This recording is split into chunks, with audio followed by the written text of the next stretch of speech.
Você assistiu aqui uma obra de teatro muito bonita, né, rapaz? Muito tremendo. Os atores aqui são joias, hein, rapaz? Que benção. Mas eu quero te contar uma história verdadeira. Posso contar?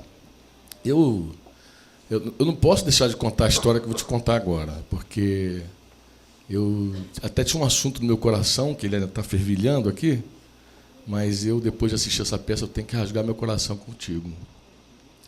Eu me chamo Sérgio Rodrigues Franco. Alguns aqui me conhecem como Franco, né? Acho que a maioria me chama de Franco. Por causa do meu nome de guerra, eu passei alguns anos na Força Aérea e ficou o Franco. Foi lá que eu conheci Jesus. E a minha mãe se chama Daura Rodrigues Franco. Completa esse ano 77 anos, dia 5 de dezembro. E o meu pai se chama Orildo Neto. Orildo de Almeida Neto. Você linkou alguma coisa na tua cabeça aí, não? O que você linkou? Eu só tenho o nome da minha mãe, né? Na verdade, o meu registro só consta o nome da minha mãe. Eu sou filho de uma mãe solteira. Minha mãe é solteira e, no ano de 1960, ela ficou grávida pela segunda vez do mesmo homem, do meu pai. E eu nasci no Rio de Janeiro. Ela veio do interior do Espírito Santo para o Rio de Janeiro. E ali ela começou esse relacionamento de adultério com meu pai. Meu pai era um homem casado, com vários filhos. Era um sargento do Exército ali da Vila Militar. É aquele homem pós-guerra, né? E ele, mais tarde, alguns anos depois, logo no início da minha vida, ele não assumiu nenhum dos dois filhos, não registrou nenhum de nós, né? Eu tenho uma irmã chamada Diva, e ele não registrou nem Diva, nem me registrou. E a história diz o seguinte, que meu pai se converteu. Ele aceitou Jesus, recebeu Jesus como Senhor da vida dele, e largou aquele relacionamento de pecado dele, de adultério, voltou para a casa dele, para a família dele, e, com a sua família, se mudou do Rio de Janeiro, foi para Vitória, Espírito Santo. E aí eu cresci na boca de uma favela chamada Curral das Éguas. O Curral das Éguas tem tudo a ver, eu vou explicar. Você sempre ri quando eu falo do Curral das Éguas, né, Gê? Mas eu vou te explicar. O Curral das Éguas é porque eu penso que ali, por causa da presença da Vila Militar ali, dos militares, acabou tendo que ter um lugar realmente para os animais, né? Era um curral. E mais tarde nasceu um bairro chamado Magalhães Baixo, que ninguém conhece, quase ninguém conhece Magalhães Baixo. Quem morou? Não, você morava, eu também morei lá. Nós dois conhecemos Magalhães Baixo. Mas você conhece também Magalhães Baixo? Ô, Jesus, aleluia! Só os cariocas. Conhece também você? Rapaz, esse bairro está ficando famoso, hein, cara? No Rio de Janeiro, quando você fala Magalhães Baixo, ninguém conhece Magalhães Baixo. A pessoa conhece Realengo, que é um bairro vizinho, né, até porque foi cantado em verso prosa, né? Eu não moro em Realengo, mas confesso, sou Flamengo. E também conhece um lugar chamado Vila Militar, onde estavam os militares. E o que acontece, amados, é coisa que eu creio que é importante compartilhar contigo. Eu cresci muito revoltado com meu pai. Essa coisa de não ter nome de pai é um negócio muito complicado, porque todo lugar, em todo momento da tua vida, onde você vai fazer um documento qualquer, uma qualificação qualquer, a primeira coisa que eles perguntam qual é o nome do pai. E aí, de vez em quando, eu tinha que dizer, não tenho pai. E sempre tem um burocrata complicado, né? Sempre os burocratas são, como é que tu não tem pai? Isso, quando eu fiquei mais velho, eu saía bem, mas quando eu era garoto, eu começava a ficar vermelho, e não tinha resposta. Como é que não tem pai, rapaz? Todo mundo tem um pai. Você não tem pai?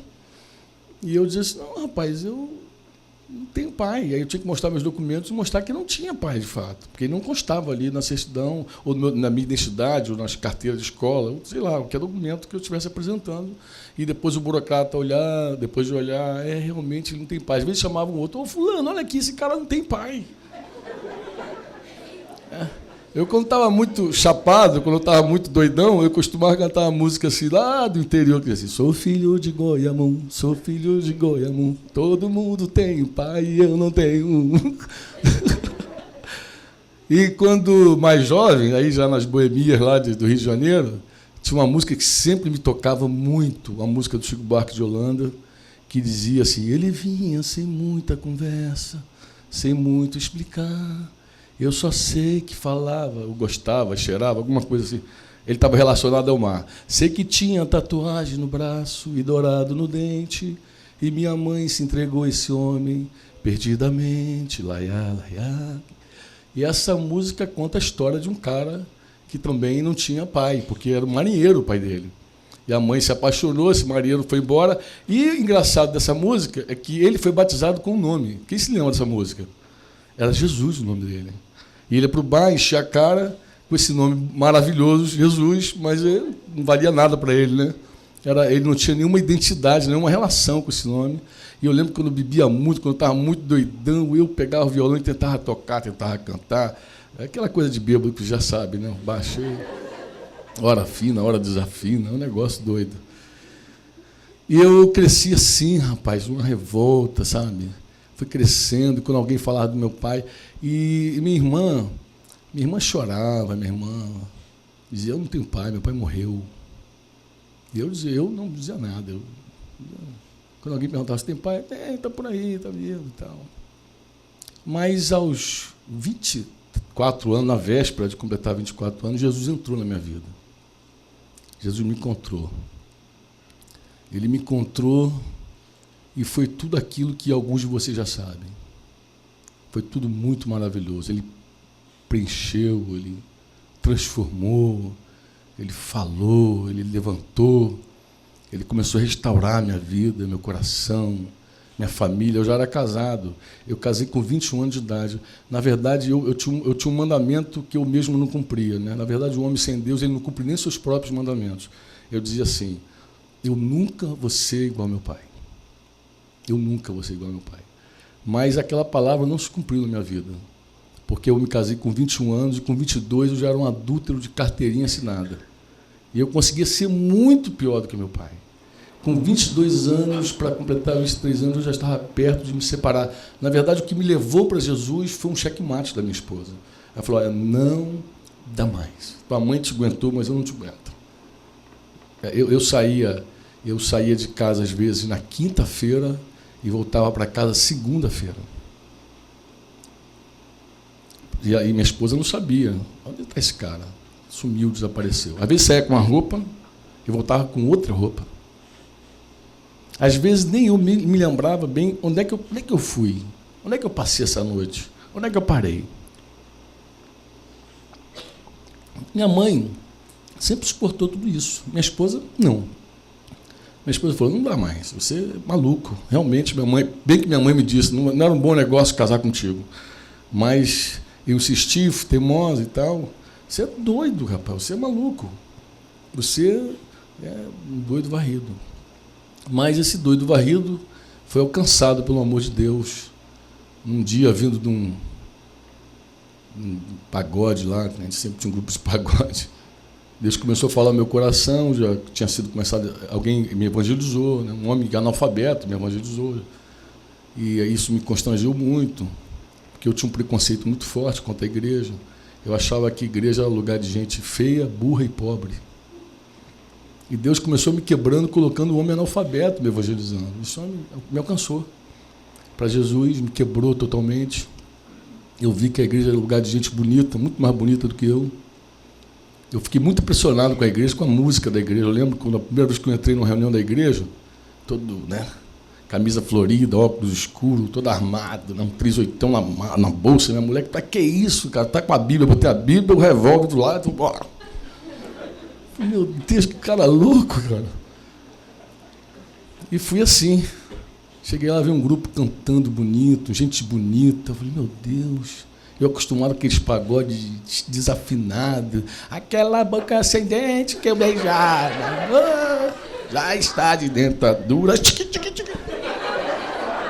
Cara, cheguei desafinado de tudo. Eu falei: meu Deus, que coisa doida. E, de repente, me vi no meio totalmente diferente, no meio da igreja. Gente diferente, gente bonita. Eu falei: mas tem gente bonita aqui, cara. Eu achei que só tinha gente feia, cara. E depois comecei a ver gente muito inteligente, muito sábia, né? Que era mais do que a inteligência, a sabedoria. E eu pensava que todo mundo era otário. Vou explicar por quê. Porque me ensinaram que todo pastor é ladrão. E eu pensei, um cara só roubar um montão de gente, tem que ser ele esperto, todo mundo otário. É a única explicação. Isso entrou nele, estava fechado. Mas Deus começou a quebrar tudo isso e, aos poucos, eu fui abrindo meu coração para o Evangelho, até que Jesus entrou. E quando eu completei lá meus 27 anos, eu estava muito feliz da vida, sentado no meu sofazinho, orando, louvando a Deus por tudo que Ele já vinha fazendo na minha vida. E aí o Espírito Santo falou comigo assim, olha, Franco, você precisa reconciliar com o teu pai. Eu falei, reconciliar com o meu pai? Ele falou dentro, eu não conhecia muito bem a voz do Espírito Santo, não. Eu resisti no começo, sabe, amados? Mas um texto da Escritura que eu quero mostrar para você. Eu estava lendo esse texto de Malaquias. Malaquias foi o último profeta do Velho Testamento. E ele diz assim, eis que vos enviarei o profeta Elias, antes que venha o grande e terrível dia do Senhor. Essa era a promessa de Deus. E o verso 6 diz o seguinte, e ele converterá o coração dos pais aos filhos, e seus filhos, e o coração dos filhos a seus pais, para que eu não venha e fira a terra maldição. Era uma promessa tremenda. Deus falando que antes do dia do Senhor, Ele enviaria o profeta Elias de volta. E esse profeta ele ia fazer uma obra, ele ia converter o coração dos pais aos filhos e converter o coração dos filhos aos pais. Mas por que essa palavra me acertou? Vou te explicar por que ela me acertou. Não foi aí que ela me acertou, não.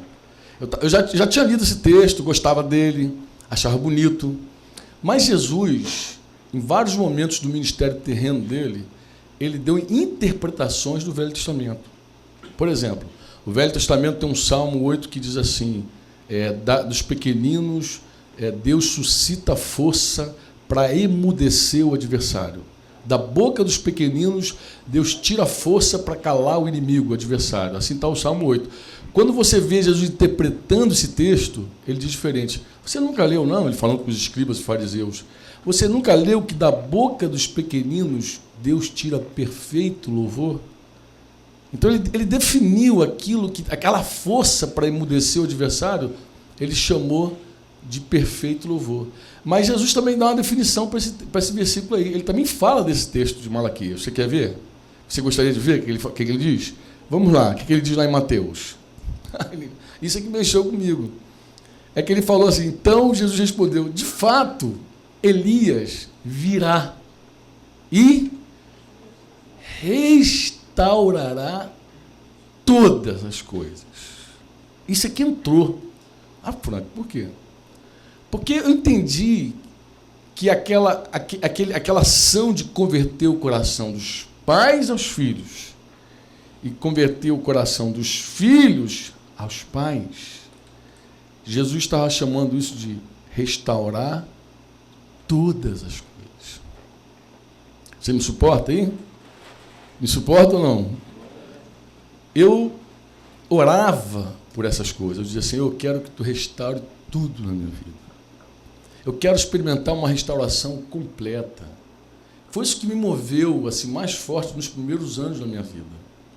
Nós cantávamos a restauração. Nós críamos na restauração. Nós ensinávamos que Deus ia fazer tudo de novo. Nós não éramos apaixonados por uma igreja qualquer. A gente sabe qual era a igreja que nos atraía? Era a igreja do livro de Atos. Aquela igreja simples, aquela igreja, sabe, de uma fé simples, do relacionamento, do amor, a igreja família. E eu queria nisso tudo, e eu olhava e dizia assim, é isso que eu quero essa igreja, eu quero viver essa igreja do amor puro, do confronto, da verdade, de tudo, eu quero tudo. E de repente Deus para mim, tudo isso é fácil, é possível. Se você deixar eu converter o teu coração ao coração do teu pai, e se você deixar eu converter o coração do teu pai ao teu coração. Porque é isso que Jesus está falando. O que o profeta Malaquias disse que Elias faria, ele virá e converterá os corações dos pais aos filhos, dos filhos aos pais. Jesus vem e diz, não, ele virá e restaurará todas as coisas. Aí eu parei, respirei fundo assim no sofá, falei, meu Deus, o que é isso? E fiquei pensando, por onde será que meu pai vive, anda? Onde ele está? Por onde estará meu pai? Meu Deus, cadê meu pai? E pensei comigo assim, não, a situação minha é mais tranquila. Minha irmã está numa condição pior, porque minha irmã, quando fala do meu pai, diz assim, está morto. Eu não digo, não, ele está aí. Mas aí Deus falou comigo, não, a tua condição é pior do que da tua irmã. Mas por quê? Porque tua irmã odeia. Ela tem um sentimento. Na verdade, quando você odeia alguém, é porque essa pessoa está viva. A tua, Franco, é pior, porque você é indiferente ao teu pai. Você já matou teu pai dentro de você. Para ele, ó, você nem ama nem odeia, você é indiferente. É indiferente. E aquilo não trocou força dele em mim. Mas eu tinha que, meu Deus, um homem que nunca me deu atenção, me abandonou quando eu era criança. Um homem que as histórias que eu soube dele só eram histórias ruins. Eu lembro que uma vez, quando garoto, aí começava a vir a memória, né? Garoto, eu encontrei meu pai me evitou, disfarçou, não me identificou, não me reconheceu. Eu lembro que quando a gente começou a estudar, meu pai, ele nos primeiros anos da escola, ele passava e entregava o material escolar para minha mãe. Primeiro ano ele entregou, segundo ano ele entregou, no terceiro ano ele desapareceu, ele não entregou mais. Mas minha mãe sempre ia numa pracinha esperar meu pai. Meu pai, ele parava numa estação ferroviária, descia, entregava o material, falava alguma coisa e ia embora. Não chegava perto, não dava um abraço, não dizia nada, simplesmente nada. E saía, do jeito que ele chegava, saía. E eu pensei, como é que eu vou? O que eu vou dizer para esse homem? Eu soube depois que minha irmã um dia esteve na casa do meu pai, com uma pessoa que conhecia a família, levou lá de propósito. E chegando lá, ele chamou essa pessoa no canto e repreendeu essa pessoa e falou assim, você é maluco trazer essa garota aqui? O que você tem na cabeça? O que você tem no joelho? Não. Então eu falei assim, meu Deus, o que eu vou fazer com meu pai? Eu somei tudo. E olha, a dívida do meu pai era muito grande. Muito grande. Eu somei toda vez que minha mãe sofreu por falta de um companheiro, de um homem. Somei tudo que ele deixou de fazer na nossa vida. São as vergonhas que eu passei, quando alguém perguntava o nome do pai. Eu não sabia responder, somei tudo, mas eu estava diante de uma promessa de Deus, que ele restauraria todas as coisas. Eu falei, meu Deus, o que eu vou fazer? Quando Deus fala, nós nos enchemos de fé. É assim que acontece na vida do cristão. O justo viverá por fé. Ele não vive por sentimento, ele não vive por razão, ele não vive por amargura, né? Pelo passado. O justo não vive por isso. A Bíblia diz, o justo viverá por fé. E eu me enchi de fé e fiz uma coisa muito doida no ano de 87. Eu fui, investiguei onde estava meu pai, encontrei meu pai e eu tinha uma palavra que estava viva dentro de mim. Eu cria que Deus tinha me falado aquilo sobre meu pai. Deus me falou assim, que meu pai tinha uma enfermidade no estômago, pelos anos que ele foi acusado por ter nos abandonado. Uma enfermidade que maltratava ele. E Deus falou, ele tem uma enfermidade, ora por ele. Deus falou isso comigo. Outra coisa, Franco, você perdoa ele. Diz que você o perdoa, diz tudo, diz que você o perdoa no meu nome. E outra coisa, Franco, ele orou por você. Agradece a ele. Porque eu fiz uma conta na minha vida. Como é que Jesus me alcançou, cara? Todo perdido, todo revoltado, todo maluco. Sabe aquele cara que ninguém quer evangelizar? Ninguém quer evangelizar? Tu acredita nisso? Era eu. Ninguém quer pregar o evangelho. Esse cara aí não. Olha, eu lembro que um dia, um amigo do quartel, eu liguei para ele para pedir um favor por alguém e falei assim, olha, faz um favor, é para um irmão meu. Aí ele, irmão? Você não tem irmão? Que eu saiba, você tem uma irmã. Aí eu falei, não, Josué é o nome dele. Eu Falei, não, Josué, rapaz, agora eu sou parte de uma grande família, de uma enorme família. Eu tenho muitos irmãos, Josué. Aí ele falou assim, não vai me dizer que você agora é Bíblia, é crente. Aí eu falei, lavado, remido, enxaguado no sangue de Jesus.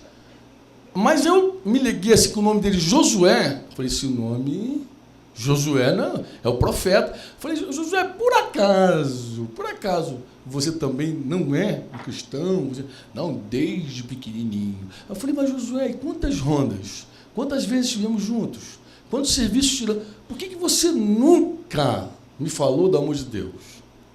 Aí ele falou, Franco, quer que eu te diga a verdade? Eu falei, quero. Eu falei, eu considerava você um caso perdido. Eu falei, amado, ainda bem que Deus não veio assim. Eu falei, você deveria ter dito como o profeta Ezequiel disse, quando Deus perguntou a ele, por acaso esses ossos secos podem ganhar vida? Ele respondeu, Senhor, tu o sabes. O homem não sabe nada, Josué. Quem sabe é Deus. Deus olha e diz, eu amo esse, eu quero esse, acabou. E eu ficava pensando, como é que Deus alcançou esse cara que até o Josué não queria pregar para ele? Que era um caso perdido. E dentro do meu coração eu tinha uma certeza, alguém orou por mim. Porque se tem uma coisa, irmãos, que nós não somos imunes, é a oração. Uma pessoa pode... Você deve ter lido isso algumas vezes no livro do Rick Warren, que diz que alguém pode resistir um convite, alguém pode resistir uma palavra, alguém pode fechar o coração, mas ninguém resiste à oração. Ninguém resiste. Eu tenho uma prova viva disso, olha. Eu estou com o meu cartão de oração aqui, do meu grupo caseiro, da minha célula, e eu coloquei 2 nomes aqui no dia 15/11/2006. Eu tenho aqui 4 casos que ninguém acredita. Esses 2 aqui de cima, então, puxa, eu sei que muita gente já vem há muito tempo dizendo, esse cara aí, todo mundo ora por ele, todo mundo fala com ele, ninguém. Olha esse cara, eu preguei o evangelho para ele no sábado, agora, recém, depois de muito tempo, ele confessou Jesus, a mulher confessou Jesus, e pela primeira vez foram um grupo caseiro em casa, na quinta-feira que passou. Foi bom que eu mostrei a fichinha para os discípulos todinhos da célula. Está vendo? Oração funciona. Ninguém está imune a ela. Quando você clama, Deus responde. E eu pensei assim, meu pai orou por mim. Tinha essa convicção. E fui a ele. Foi muito estranho. Cheguei na casa do meu pai, a casa, chamei do portão, né? Senhor Hildo! Alguém colocou o olho pela janela assim, falou, senhor Hildo, tem um rapaz chamando o senhor aí. Eu era bem mais rapaz, né? 87, imagina, bem mais jovem, né? Tem um rapaz chamando o senhor aí. E ele então saiu para atender. Quando ele sai para atender, assim, uma distância assim, que vem ali, mais ou menos essa distância, faz assim aqui, com a mão, ali na distância daqui. Ele ficou branco. Ele falou, o que você está fazendo aqui? Eu falei, calma, pai, eu estou aqui em nome de Jesus. E quando eu falei que estava em nome de Jesus, ele aquietou a alma, se aproximou, falou, não vou te atormentar, não vou te constranger, não quero que o senhor passe vergonha diante dos seus filhos. Eu só quero te falar 3 coisas. Primeiro, eu quero te agradecer porque o senhor orou por mim. Os olhinhos dele encheu d'água. Ele realmente, eu oro por você, achei que você era bandido e tal. Eu falei, todo mundo fala isso, mas não deu nada. Mudou o esquema. Jesus entrou, mudou o esquema. Ele falou assim, eu falei outra coisa, pai. Eu quero dizer para o senhor que eu te perdoo. E quero dizer para o senhor que meu pai tem cuidado muito bem de mim. Meu pai celeste. Ele tem cuidado bem de mim. E eu quero também... Aí falei assim, cheio de fé. Falei, se eu pagar um mico, tudo bem, mas não vou falar. Falei, eu quero orar pela dor, pela enfermidade do teu estômago. Aí ele, inclusive, atacou. A hora que eu te vi, atacou. Falei, então vai ser agora, papai. Pus as mãos sobre ele, orei, abençoei meu pai, dei um abraço nele, dei um beijo no meu pai. Minha avó estava em direção ao Rio de Janeiro e pensei, foi embora. E achei que estava acabada a história. Falei, essa história acabou aí, sem chance, né? Mas no ano de 99, anos depois, Eu chego em casa e tem um recado na secretária eletrônica. E alguém diz, olha, a voz de mulher. Eu falei, olha, Sérgio Franco, por favor, olha, teu pai está muito enfermo e precisa falar contigo. O telefone dele é tal, cara. Ele precisava vê-lo. Eu toquei uma vez, toquei duas, toquei três, toquei... Sabe aquela coisa que você não acredita? Aí toquei 4, aí veio meu filho, aí veio Débora, aí veio Daniel, minha esposa, sentada em volta da cama, eu ficava tocando, tic. Aí minha esposa, filho, o que você vai fazer? Eu falei, eu vou lá. O que eu vou fazer? Eu vou lá atender. Liguei para a pessoa me contou a história, teu pai subiu, foi fazer um telhado numa garagem, caiu, está ficando cego, acho que vai morrer e tal, quer despedir antes de morrer. E eu reuni minha família, aí chamei minha irmã não queria ir de jeito dele. Falei, Diva, em nome de Jesus, vamos dar o passo que a gente tem que dar. E ela, então, tá bom, vamos embora. E eu comecei a conhecer meus irmãos, muitos irmãos. A família grande, a família do meu pai. Muitos irmãos, comecei a conhecer meus irmãos me receberam muito bem, com muita alegria, uns assim, meio assim, porque sabiam que eu era crente. Tinha uma turma lá que não gostava de crente, apesar do meu pai ser crente, minha mãe, 2 lá ser crente, todo mundo ser crente. Tinha um irmão mais novo, eles faziam assim, né? Certo medo, achavam que eu ia chegar lá evangelizando todo mundo, aquela coisa, que a pessoa que tem medo de crente tem um, né, preconceito, acho que o cara vai chegar aqui, vai querer enfiar o evangelho de goela abaixo. Então, cheguei lá naturalmente, abracei a família e tal. Aí, cadê meu pai? Está lá em cima. Aí ele pediu para que somente eu e minha irmã subíssemos. Aí fomos, aí entramos no quarto, meu pai assim, né, tremendo, né, sem enxergar muito bem, aí me abraçou, chorou, abraçou minha irmã, chorou e fez uma coisa incrível. Ele pôs as mãos sobre nós e falou, eu quero abençoar vocês, em nome de Jesus, eu nunca fiz isso. E começou a orar por nós, abençoar, aí nós começamos a chorar. Foi aquilo, abraço daqui, baba dali, aquele negócio todo. E eu falei, meu Deus, posso morrer, pensei comigo. Falei, cara, que coisa tremenda. E desci depois, aí todo mundo lá embaixo, todo mundo sabia tudo da nossa vida, porque achavam que eu era bandido realmente, mas não era bandido, aí tal, como é que é isso? Comecei a contar nossa história, compartilhar. E meu pai, algumas semanas depois, antes de eu sair, eu fui com o pai de Luciana lá, acho que foi o Luiz que me levou lá. Luiz que me levou. Foi o Luiz que me levou nessa empreitada. Fui com tua mãe também. Primeiro dia. Pai e mãe de Luciana. E aí, os dias que a gente foi passando lá, meu pai foi se recuperando. Milagrosamente. Voltou a enxergar, ganhou força, levantou da cama, começou já a andar, que ele é todo serelepe, meu pai. E ele começou a dar volta e falar. E eu falei, meu Deus, todo mundo ficou impressionado com a vida, a vitalidade que voltou para meu pai. Meu pai queria até dirigir de novo. Eu quero dirigir. Eu falei, pai... E misericórdia, os anjos guardando tudo, né? Que o velhinho metia o pé, ele pela estrada. Eu falei, meu Deus do céu, cara. E ele, cheio de alegria, e foi uma coisa linda, linda, linda de Deus. Voltei para casa, ele querendo colocar meu nome, o nome dele no meu nome. Não, eu quero registrar você. Eu falei, não precisa, pai, eu já te tenho. Eu já tenho isso. Não, mas eu quero botar meu nome. Não precisa botar meu nome. Eu lembro que em janeiro de 2000 ele fez 50 anos de casado. Aí fomos a família. Mas aconteceu um detalhe importante aí no meio. Acho que eu tenho que contar isso para você também. Você me suporta ou não? Suporta? O que acontece? Conversa vai, conversa vem. Conversa com meu pai, eu ouço a história dele, porque eu começo a ouvir agora a versão do meu pai. A versão dele. Porque eu só conhecia a versão da minha mãe, da história, né? Meu pai, aquele homem casado, sem vergonha, pulou a cerca e tal. Mas aí meu pai começa a contar uma história dele, a versão dele. E ele contou uma coisa assim que me deixou muito sem chão. Ele falou assim, não, a tua mãe era muito amiga da minha esposa. Na verdade, tua mãe morou na minha casa. Como é isso, pai? Essa história eu não sabia, não. Conta aí.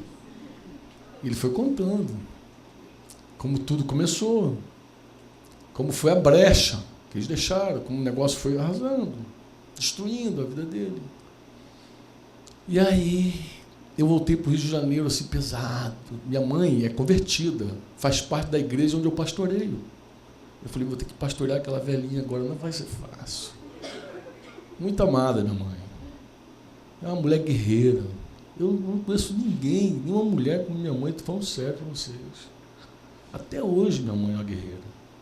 Criou 2 filhos no Rio de Janeiro, debaixo da maior guerra, da maior tribulação. Vocês nem imaginam o que era costurar, botar um montão de roupa na cabeça, pegar trem no subúrbio, ir para a central do Brasil. Troço de doido, de louco.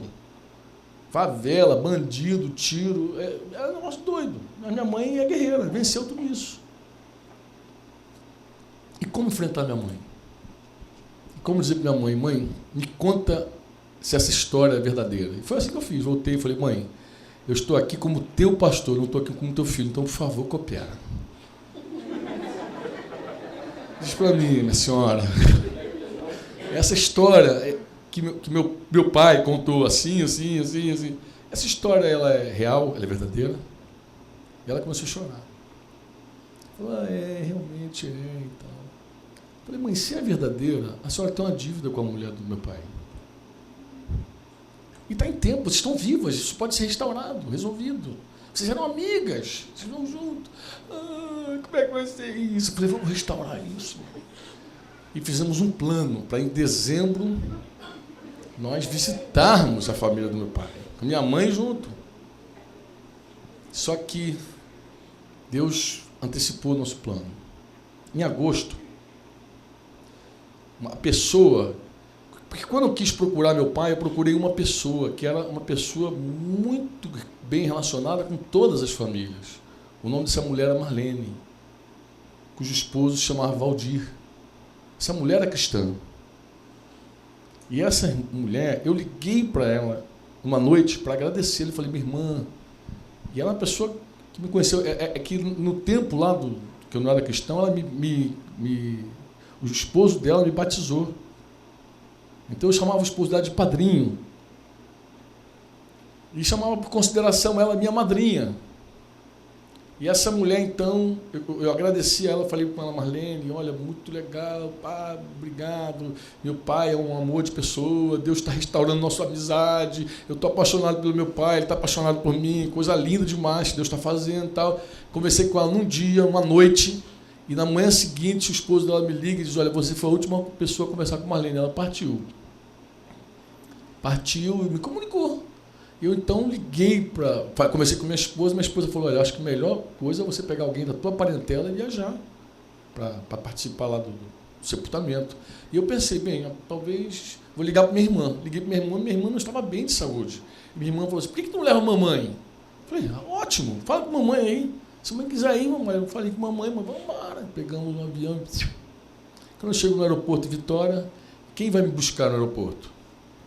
Minha cunhada, que vai me apanhar no aeroporto, e eu achei que minha cunhada ia me trasladar até o cemitério. Só que estou vendo que ela está fazendo um caminho diferente. Eu falei, Cida, está indo para onde, querida? Ela falou, não, teu pai falou que você não pode, de forma alguma, ir para o cemitério sem passar na casa dele. Aí eu falei, meu Deus, minha mãe. A velhinha ela começou a derreter. Eu falei, mãe, só quer um óculos escuro? Aí começou a orar, eu falei, Jesus, eu falei, mãe, calma, fica tranquilo, Deus está no controle. Deus é Pai. Deus, quando toma alguém pela mão, Ele não deixa cair, não deixa cair.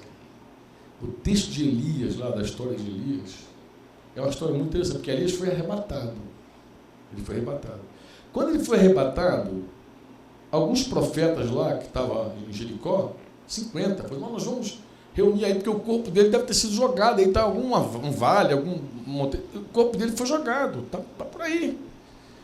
E aqueles profetas, mesmo Eliseu protestando, dizendo, não vai não, não vai não, não vai não. Eles foram atrás para pegar o corpo, mas não acharam. 3 dias depois voltaram exauridos. Não achamos. E Eliseu, eu falei para não ir, né? Vocês insistiram para não ir. Ele está dizendo assim, olha, quando Deus toma alguém, essa pessoa não cai da mão de Deus, não escorrega da mão de Deus. Deus é Pai. Mais do que qualquer pai, Deus é Pai. Se Deus toma alguém, Ele segura, Ele sustenta. E eu falei, mãe, agora não dá mais para voltar, minha filha, segura aí, em nome de Jesus, porque nós vamos enfrentar esse assunto de frente, como Deus tem nos ensinado. Deus não nos chamou para fugir, Deus não nos chamou para correr, Deus nos chamou para enfrentar toda a situação de frente, olho no olho. É assim que o discípulo de Jesus anda. A gente não foge dos problemas, a gente parte para cima deles. A gente vai resolver as coisas. E estava na hora. Eu falei, mãe, chegou a tua hora. E não foi dezembro, coisa nenhuma, é agora. Em nome de Jesus, se prepara aí. O carro parou. E eu percebi quem estava no portão. Meu pai com a esposinha dele, minha mãe dois, Jacira. Os dois estão lá. Hoje eu falei com meu pai. Minha ligação. E aí, pai? Tá onde, meu filho? Estou em Curitiba. Tá frio. Aí eu falei, muito, nem imagino. E meu pai está lá, todo durinho. Aí eu falei, mãe, o carro parou. Ele está ali, é ele. Minha mãe lá está querendo sumir, querendo desaparecer. Ela já baixou, queria sumir. Desci, abracei meu pai, beijei minha mãe dois lá. Ô, Jacira. E aí ela pergunta assim, quem é que está no carro? Aí eu falei assim, é a minha mãe. Tua mãe está no carro? Tá. Ela foi chegando perto do carro assim, já senhora. Chegou perto do carro, falou assim, Dadá, que eu mandou. Desce daí, tá com medo de apanhar?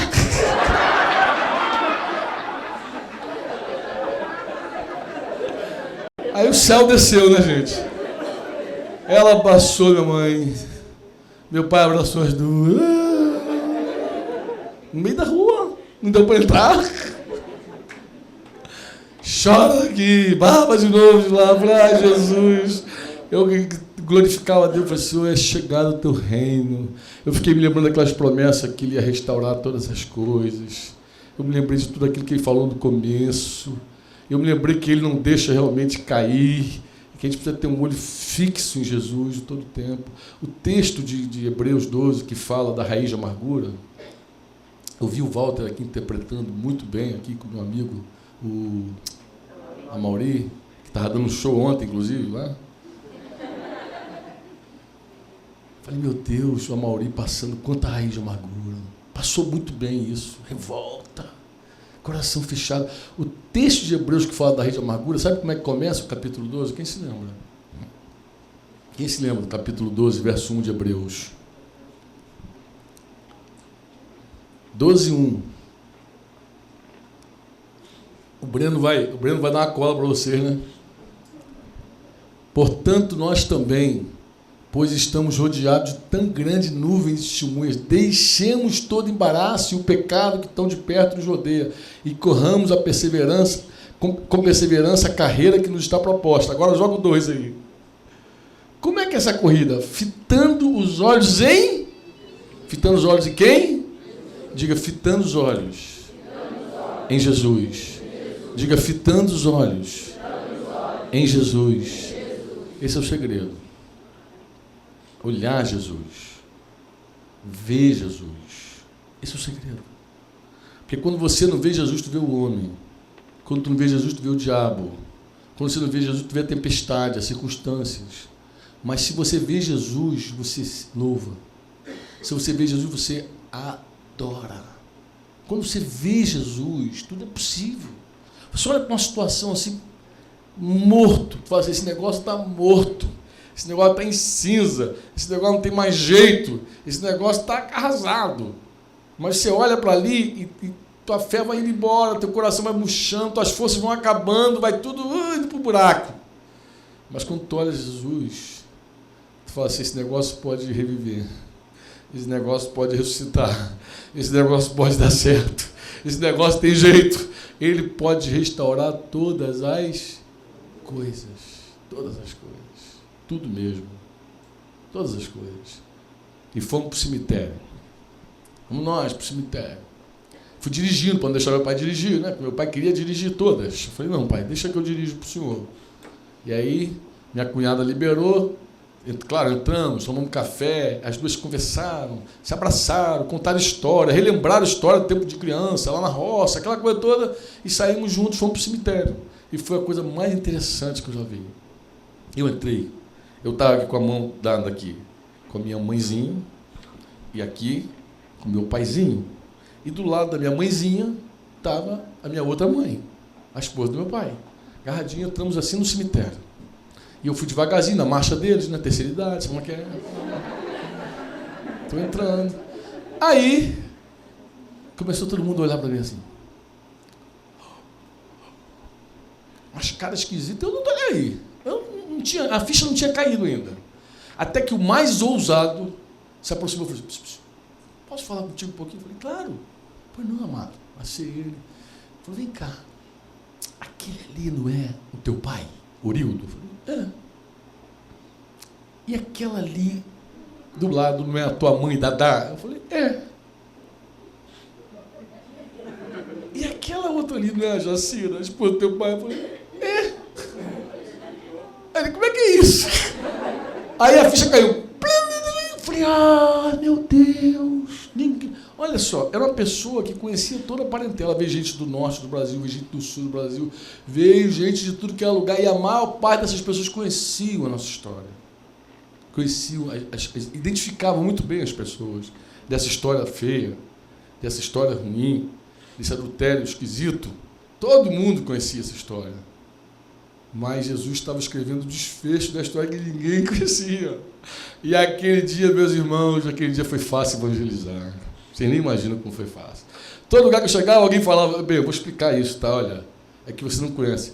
Jesus restaura todas as coisas. O que você está vendo aqui é um milagre de Deus. Eu não preciso dizer para você que eu já levei meu pai no Rio de Janeiro. Acho que Santo estava lá, não sei se vocês conheceram, talvez Cláudia, com certeza, Roger. Meu pai já foi lá, minha mãe Dô já foi lá. Eu já, em Vitória, a gente está com uma base lá, começando uma igreja lá em Vila Velha, onde mora meu pai. Então, já tem lá os missionários lá, está invadindo também Vila Velha, onde está meu pai. Eu não preciso dizer para vocês que a gente está assim, né? Que Deus está movendo, que Deus está fazendo, porque eu tive que pegar essa história e compartilhar ela. Porque essa história eu só contava, essa história que eu estou contando para você, eu só contava até a parte que eu fui visitar meu pai e tchau. Essa era a minha história. Mas ele tem uma promessa, ele diz que vai restaurar tudo. Tudo. Mas tem uma coisa que pode impedir você de ver isso. Sabe o que é? É se você ficar olhando as circunstâncias. Se você ficar olhando o homem.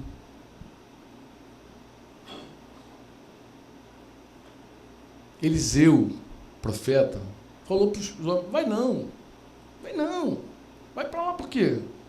Mas os caras insistiram, não conheciam Deus. Eles eram revelados sobre muitas coisas, inclusive esses profetas já tinham sido revelados que Elias ia ser arrebatado. Em duas situações, quando ele chegou em Betel, quando ele chegou em Jericó, os profetas se aproximaram, vem cá, tu já sabe o que vai acontecer hoje? Elias vai ser arrebatado. Ele, já sei, não precisa falar não, cala a boca, já sei. Eles sabiam do arrebatamento de Elias, mas não conheciam o Deus de Elias. Tem coisa que a gente sabe, tem coisa que a gente já ouviu, tem coisa que a gente já... É uma história, é mais um testemunho. Outra coisa, amada, é conhecer o Senhor, é colocar os olhos nele, é ver a glória de Deus. Eu vi a glória de Deus, amados, eu vi a glória de Deus. Eu vi Jesus, eu não conseguia ver mais nada além de Jesus. Imagina uma situação dessa, aquelas duas mulheres se abraçando. Eu não preciso dizer para vocês também que no ano que meu pai fez 50 anos de casado, eu fui lá com a minha mãe na boda de ouro do meu pai. E com minha irmã, com minha esposa, com meus filhos. E lá a fita de vídeo do meu pai, lá quando passa os créditos lá, aí aparece o nome dos filhos. Eu não preciso dizer para você que eu consto na relação dos filhos do meu pai. Eu posso dizer também que meu pai me chama de José. Por quê? Porque ele diz que quando você chegou aqui, tudo mudou. A família foi restaurada. Eu batizei uma irmã que não queria ouvir de Jesus. Estava tudo assim para Jesus. O reino começou a chegar naquela família. Meu irmão começou a restaurar a vida dele. Minha cunhada começou a restaurar. Havia um grande impedimento. Mágoa, ressentimento, amargura, tristeza, e amargura, e angústia. Mas nós podemos romper tudo isso colocando os olhos nele.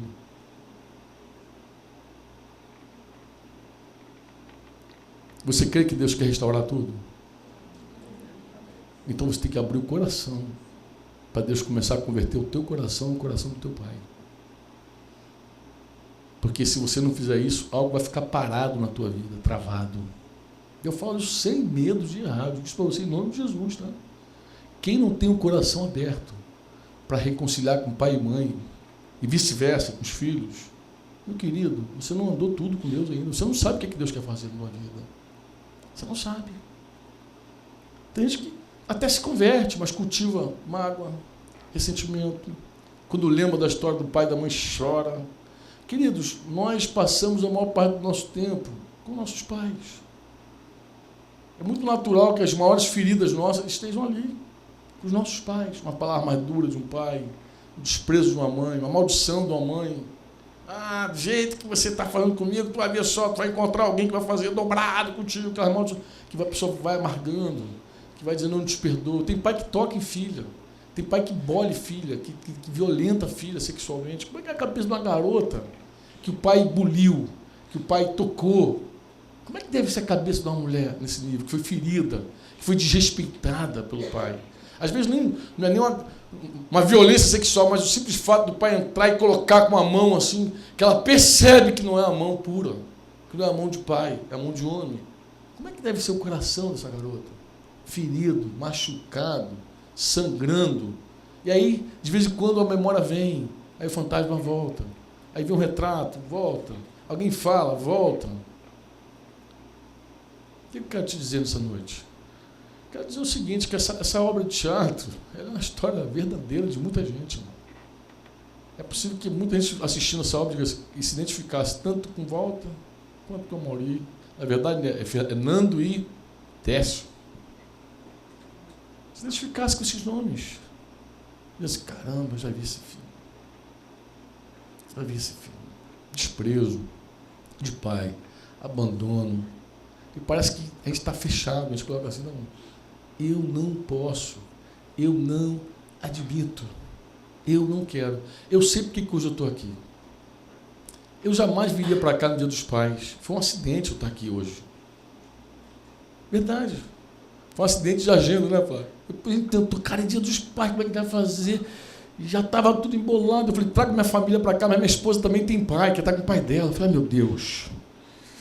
Conversamos e aí tivemos paz. Falei, não, eu preciso estar lá. Tenho certeza que eu preciso estar lá. A gente começou a falar umas coisas, eu comecei a escrever.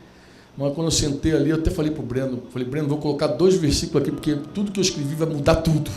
Você lembra que eu falei isso contigo, Breno? Porque o Espírito Santo começou a me falar, olha, sabe o que o Espírito Santo falou comigo quando eu cheguei aqui? Ele falou, eu preparei uma surpresa hoje para essa noite. Eu preparei, Franco. Preparou no mundo espiritual. Sabe por quê no mundo espiritual? Porque muita gente se fecha. Parece que o diabo já se opõe desde lá. Quando sabe o que vai acontecer, parece que o diabo já começa... Deus armou hoje uma armadilha de amor para te pegar. Sabe por quê? Porque você não pode sair daqui hoje com o teu coração fechado. Deus opera qualquer coisa, qualquer milagre, quando o coração está aberto. Para andar e para fazer a vontade de Deus. Mesmo que você diga assim, ó, não vale a pena, Franco, essa pessoa me odeia, essa pessoa, filho, minha amada, minha querida, eu te digo em nome de Jesus, Deus quer restaurar tudo na tua vida. Isso começa quando Ele converte o teu coração aos teus pais. Deixa Deus fazer isso. Ó, meu pai estava fechado. Nesse dia que eu fui lá, ele não queria nem me receber. Em 87 ele não queria me ver. Agora em 99, a história mudou. Deus fez o milagre dele. Hoje, que alegria ver meu pai. Meu pai está com 84 anos de idade. Eu tenho pedido a Deus que Deus conceda mais tempo a ele.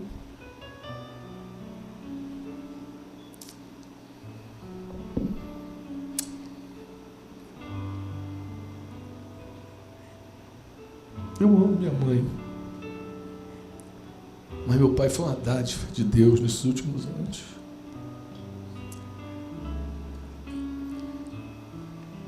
Deus entrou na nossa história, sarou tudo.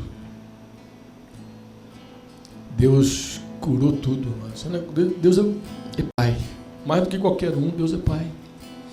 E Ele não quer que nenhum relacionamento fique quebrado entre pai e filho. Você pode dizer amém ou não? Pode dizer amém? Vamos orar. Vocês querem cantar? Quero orar contigo. Sei por quê. Não sei por que eu quero orar assim. Porque tem corações hoje necessitando de um toque de Deus. Tem pessoas precisando hoje aqui abrir o coração para Deus fazer algo novo. Para Deus restaurar a tua vida, teu coração. E você está surpreendido hoje, sabe por quê? Porque você não esperava que Deus fosse preparar a noite como Ele preparou. Você não esperava que fosse assim. Eu também não esperava que fosse assim. Como eu te falei, eu achei que eu não poderia estar aqui hoje. Mas aprove a Deus ser assim. Aprove o Senhor eu estar aqui hoje em nome de Jesus. E se você dissesse, Franco, meu pai morreu, minha mãe morreu, não tem como restaurar. Tem sim. Porque você pode abrir teu coração para o Espírito Santo fazer uma obra e mudar a memória que você tem do teu pai, a memória que você tem da tua mãe. Deus muda tudo, Deus quebra tudo, Deus faz tudo novo. Jesus falou, eis que faço novas todas as coisas. A mão de Deus não está encolhida para abençoar, Deus não está impedido, o coração dele está aberto, os ouvidos dele estão abertos para a tua oração. E se você falar, Senhor, eu quero que tudo restaurado na minha vida, Deus é poderoso para fazer infinitamente mais do que tudo quanto pedimos ou pensamos, conforme o seu poder que opera em nós. E você tem uma escolha hoje aqui. Você pode bater os olhos em todo mal que houve nesse relacionamento entre você e teus pais, ou com os filhos. Você pode tirar os olhos disso e colocar os olhos em Cristo, em Jesus, e olhar para Ele firmemente, e romper com toda raiz de amargura na tua vida. O que você quer fazer? O que você quer fazer? Você quer olhar para Jesus? Ou você quer olhar para a amargura, para a dor, para a história ruim, para a memória dolorosa? O que você quer valorizar agora? A palavra que Deus tem para você ou a tua memória ferida? O que você quer? Faz a tua escolha aí, sentado. A gente vai cantar a canção aqui. Faz a tua escolha sentado. Depois a gente vai orar, depois da canção. Enquanto você reflete.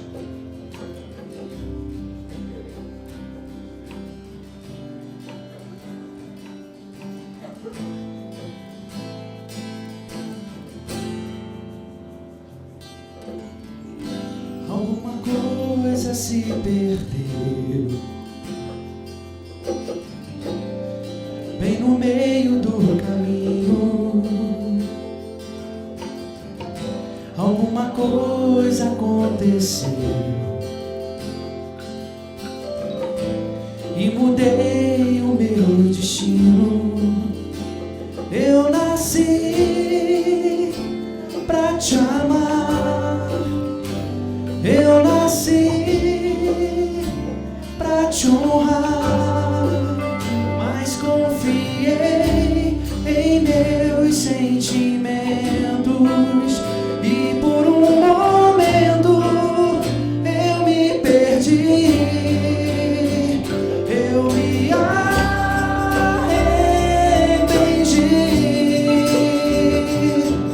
e quero voltar. Eu me arrependi e quero voltar ao meu Pai, meu Senhor.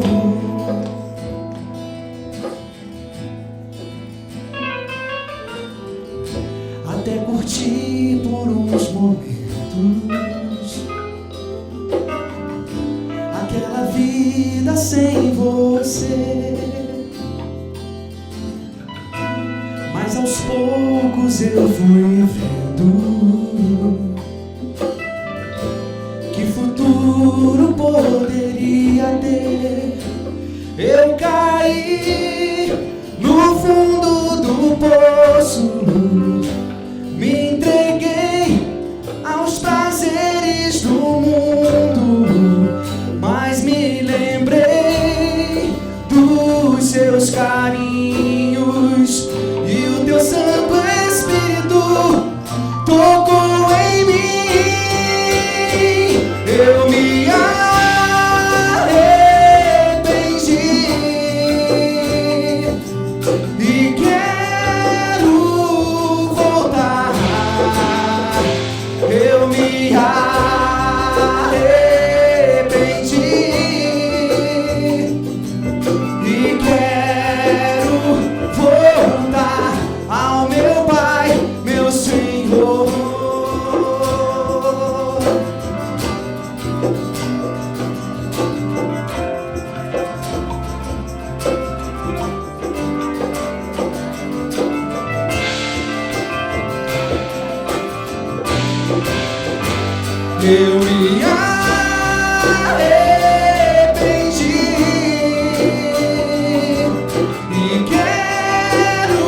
puder dar a mão à pessoa que está do teu lado aí.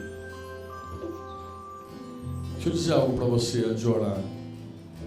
Essa história que eu contei com você do meu pai, alguns aqui são testemunhas, meu filho, mais do que ninguém é testemunha, abaixo de Deus, que conhece toda essa história desde o começo. E tem também meus irmãos mais chegados que conhecem, que viveram conosco. Mas essa história, ela tem um começo que talvez você não tenha percebido. Onde essa história começou? Ela não começou no dia que eu fui ver meu pai. Não começou aí não. Ela não começou no dia que meu pai confrontou meu coração de indiferença. Não foi aí também. Essa história começou no dia que Jesus entrou na minha vida. Esse foi o começo da história. Antes de abrir o coração para meu pai, Orildo de Almeida Neto, meu amado papai, eu tive que abrir meu coração para Deus, para Jesus. Eu tive que abrir meu coração para Jesus entrar. Quando Jesus entra, começa a governar, levar o homem pelos seus caminhos, Ele pode fazer tudo na vida do homem. Ele é poderoso para fazer. Ele é um Deus dos impossíveis. E eu quero deixar isso muito claro para você nessa noite. Toda história começa em Deus. Ele é o começo de tudo. Jesus é o alfa e o ômega, o princípio e o fim, diz a Bíblia. Então ter meu paizinho hoje é uma maravilha. Mas eu só desfruto dessa maravilha porque antes de ter o meu pai de volta, eu recebi o meu papai, papai, meu papaizinho do céu na minha vida. Ele já me supria. Antes de procurar o meu pai na terra, eu já era alegre e suprido em Cristo. Mas Ele queria fazer muito mais na minha vida. Ele sempre quer fazer muito mais. Ele sempre quer ir além. E daí eu tenho uma palavra para 2 tipos de corações que estão aqui hoje. O primeiro coração que eu quero orar é aquele que não abriu a porta nem para Jesus ainda, mas que você entendeu a mensagem e quer fazer isso. Eu vou orar por você, eu quero ajudar você nessa hora com a minha oração. Mas o segundo coração que eu quero orar é você que já deixou Jesus entrar, mas sabe que Jesus quer ir muito além contigo. Jesus quer ir mais fundo com você. E você ainda está resistindo, está reticente ainda. Eu quero orar com você também. Então vamos pedir ao Espírito Santo para encher esse lugar? Quantos querem concordar comigo? Espírito Santo, Pai Santo, em nome do Senhor Jesus, nós estamos aqui hoje na maior alegria de poder cultuar a Ti, Senhor. Nós viemos aqui hoje para Te adorar, mas faz parte do nosso culto também, Senhor. Verdade, Pai. É uma parte muito gostosa do culto nosso. Quando nós falamos do Teu amor. Quando nós desfrutamos do Teu amor e falamos, comunicamos às pessoas a Tua verdade. A verdade do Teu Evangelho, Senhor. E hoje a mensagem, Senhor, ela veio através de uma peça de teatro. Também eu pude falar um pouco aqui. Mas, Senhor, quem convence cada coração és Tu. Tu é que convence os corações. Então, não temos nenhuma condição, Senhor, de tocar os corações das pessoas aqui. Por isso nós te chamamos. Invocamos o Teu nome, Jesus. Espírito Santo, vem nesse lugar e toca os corações, Senhor. Senhor, toca o coração daquele, bate na porta daquele coração que ainda não abriu para Ti. Chama, Senhor. Fala lá dentro, para que nenhum deles tenha dúvida que é a Tua voz, a voz do bom pastor. Mas também, Senhor, toca naquele coração que Tu já tens acesso. Convence. Mostra o Teu plano para essas vidas, Senhor. Porque hoje é um dia de restauração, Senhor. Hoje é um dia de restauração. Hoje é um dia de converter os corações dos pais aos filhos e dos filhos aos pais. Por isso nós te rogamos, no nome do Senhor Jesus. Quantos podem dizer amém? Amém. Solta a mão do teu irmão agora. Eu quero te fazer um convite. Você que quer abrir o coração para Jesus e deixar Ele entrar e governar e mudar a tua história, reescrever a tua história. Eu quero convidar você para você se manifestar de alguma maneira, de preferência que você venha aqui à frente.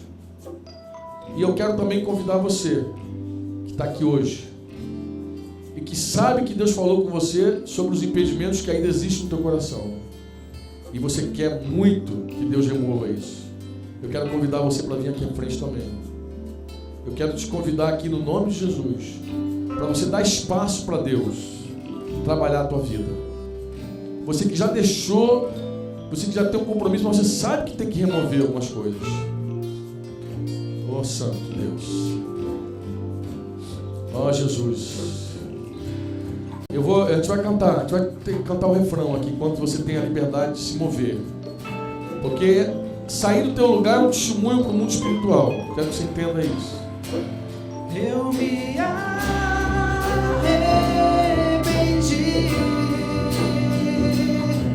e quero voltar. Eu me arrependi e quero voltar. Eu me arrependi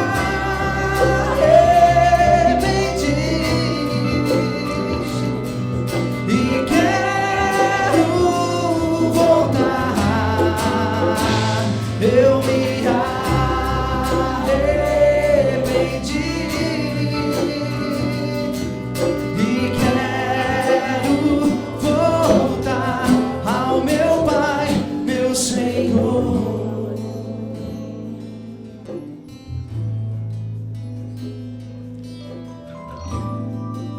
Falei com meu pai assim hoje. Falei, pai, estou em Curitiba. Denise está no Rio, pai. Com Débora, eu estou em Curitiba com o Daniel. E ele falou assim, filho, trabalhe enquanto é dia, porque a noite vem. Ele me animou a estar aqui com vocês hoje, crendo que essa era a vontade de Deus. E eu estou vendo alguns de vocês aqui na frente, eu tenho certeza que Deus falou com você. Vamos orar por você. Eu queria que alguém tocasse essas pessoas que estão aqui à frente. Alguns dos irmãos aqui presentes pudessem tocar, impor as mãos, abraçar. Em nome de Jesus. Em nome de Jesus.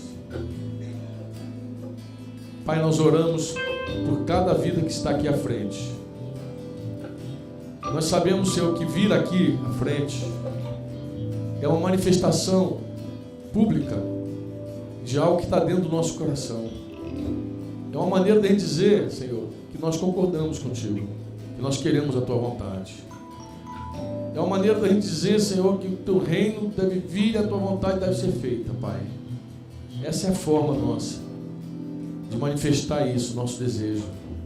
Portanto, Senhor, no nome de Jesus, no nome do Senhor Jesus, cada coração agora prostrado ante a tua presença, Senhor, se abre para ti, Senhor, e te invoca, Deus, invoca, chamamos para dentro o teu Espírito, Senhor, e colocamos aqui cada família em tuas mãos, cada pai, cada mãe aqui representado, cada filho representado, cada filha aqui representada, em nome do Senhor Jesus Cristo. Pai, quebra as paredes, remove as muralhas, arranca as correntes, Senhor. Pai, em nome de Jesus, que toda raiz de amargura seja queimada agora, destruída, arrancada em nome do Senhor Jesus Cristo, Pai. Arranca profundamente, Senhor, vai no mais profundo da memória, do coração, Senhor, em nome de Jesus, Pai, toda dor, Senhor, todo abandono, todo sentimento de abandono, toda tristeza, Pai, toda melancolia, Senhor, tudo aquilo que vai oprimindo, Senhor, entristecendo esses corações, que em nome de Jesus será removido agora, Senhor. Que só tenha nesses corações espaço para o teu Espírito, para o teu amor, para a tua misericórdia, Senhor. Pai, em nome de Jesus, nós oramos, Senhor, pelas pessoas que não estão aqui, pelos pais que não estão aqui, pelos filhos que não estão aqui, Senhor. Nós pedimos a Ti, ó Deus, onde quer que essa pessoa se encontre, em nome do Senhor Jesus, ainda que seja num banco lá da praça, Senhor, num banco lá da praça, vai lá, toca aquele coração, Pai, em nome de Jesus nós te pedimos, Senhor, toca aquele coração, fara aquela vida, comunica o Teu amor, Senhor, abre a porta, faz o ponto de contato, Senhor, traz de volta, restaura, Senhor, restaura, Senhor, restaura, Senhor, em nome do Senhor Jesus, cada família, cada coração, cada relacionamento aqui representado, é a nossa oração, no nome de Jesus. Quantos podem dizer amém? Amém. Quantos podem dizer amém? Amém? Que seja assim, conforme nós oramos, conforme nós falamos, conforme nós profetizamos, em nome de Jesus. Quantos querem louvar o Pai de todos os pais nessa hora? Vamos louvar o Senhor com alegria, com palmas. Diga a Ele, Senhor, Tu és digno de merecer honra, louvor, gratidão, Senhor. Ser exaltado entre as nações, ser exaltado nos céus e na terra, ser exaltado em Curitiba, ó Deus, ó Santo, Santo, Santo, é o Teu nome, Jesus. Seja agradecido, meu Deus, seja agradecido, meu Jesus, seja agradecido, meu Senhor. Seja agradecido, meu Pai. Seja agradecido, meu Pai. Ah, meu Pai.